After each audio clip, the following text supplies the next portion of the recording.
নমস্কার বন্ধুরা, সকলকে আমার চ্যানেলের তরফ থেকে অনেক অনেক ভালোবাসা ও বড়দের প্রণাম।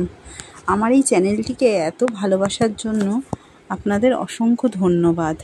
আমি আজকে চেষ্টা করেছি ছোট্ট জগন্নাথ দেবের একটি ছবি আঁকতে, এবং সেটি ভগবান শ্রীকৃষ্ণের কোলে। সব কিছুতে ভগবান শ্রীকৃষ্ণের ছোঁয়া না দিলে যেন আমার ঠিক মন ভরে না।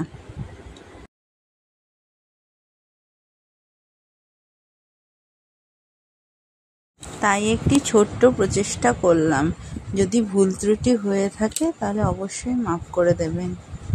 ধন্যবাদ।